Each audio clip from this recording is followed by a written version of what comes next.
ఈ పెట్టుబడిదారీ వ్యవస్థ చాలా గట్టిగా పనిచేస్తున్నటువంటి ఈ నేపథ్యంలో మరి ఈ ప్రకృతి ప్రేమ గురించి మేము మాట్లాడుతున్నటువంటి మీరు ఏ అభిప్రాయాన్ని వ్యక్తం చేస్తారు? నేచర్, ప్రకృతి గొప్ప కమ్యూనిస్ట్. బాగా గమనించండి. గాలి, నీరు, వెలుగు, వెన్నెల, భూమి ఏది కూడా ఎవరికి సొంతం కాదు, అన్నీ అందరికీ ఫ్రీగా ఇచ్చింది కదా. మనం స్వార్థపరులై భూమిని గెట్లు పెట్టుకున్నాం. ఇప్పటికీ గాలిని మనం స్వేచ్ఛగా పీల్చగలుగుతున్నాం. నీరు కూడా అమ్ముకోవటం మొదలు పెట్టాం ఇప్పుడు మన స్వార్థం వల్ల. కానీ ప్రకృతి ఇచ్చేటప్పుడు ఎవరికైనా ఒకరికి ఎక్కువ ఒకరికి తక్కువ ఇచ్చిందా? ఇంతకంటే కమ్యూనిస్టు ప్రపంచంలో ఎవరైనా ఉన్నారా? ఉన్నారా చెప్పండి? లేరు. కాబట్టి నేచర్ చాలా బ్యూటిఫుల్ కమ్యూనిజం. ఇంకో మీరు గమనించినట్టయితే ఈ నేచర్ గురించి చాలా మంది, నేను చాలా డీప్ స్టడీ చేశాను. నేచర్ మాట్లాడుతుంటే వింటాను నేను అప్పుడప్పుడు. సూర్యుడు నా తండ్రి, చూడండి ఎలా మాట్లాడుతుందో. సూర్యుడు నా తండ్రి, చంద్రుడు నా తమ్ముడు, గ్రహాలు నా సహచరులు, వినీలాకాశమే నా ప్రపంచం. ఒకనాడు నేను దేదీప్యమానంగా వెలిగాను, నేడు కలుషితమైపోయాను. నాపై జీవించే సమస్త జీవరాశి కనుమరుగయ్యే కాలం ఆసన్నమైంది.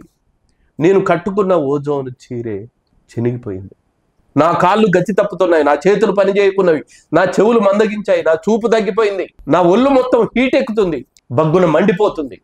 ఇలాంటి టైంలో నిన్నటి నా చరిత్రను రేపటి సమాజానికి చెప్పే ఒక కవి కావాలి, ఒక కళాకారుడు కావాలి, వాడు గొంతు పెట్టి ఈ ప్రపంచానికి మొత్తుకునే ఒక వాగ్గేయకారుడు కావాలని ఈ ప్రకృతి నన్ను అలుముకోవటం వల్ల నేను ప్రకృతిని సృష్టించాను. ప్రకృతిలో ఉన్న ప్రతి విషయాన్ని టచ్ చేసుకుంటూ వస్తున్నాను.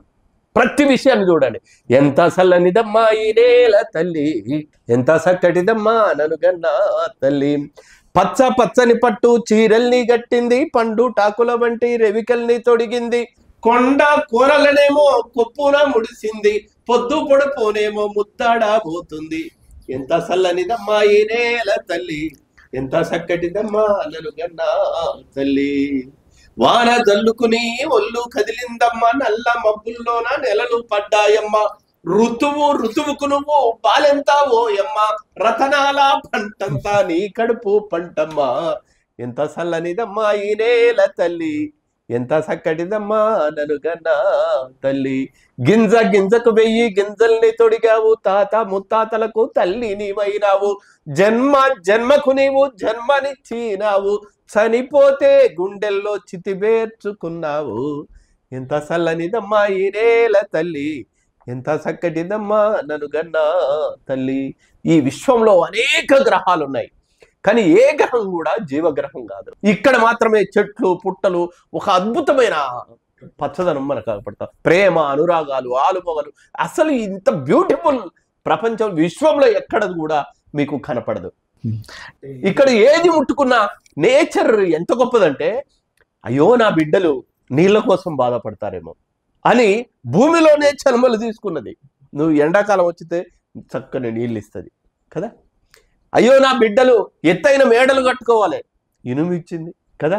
అయ్యో నా బిడ్డలు హైదరాబాద్ నగరం నడిచిపోతారు, ఎన్ని ఇబ్బందులు పడతారో, డీజిల్ పెట్రోల్ ఇచ్చింది.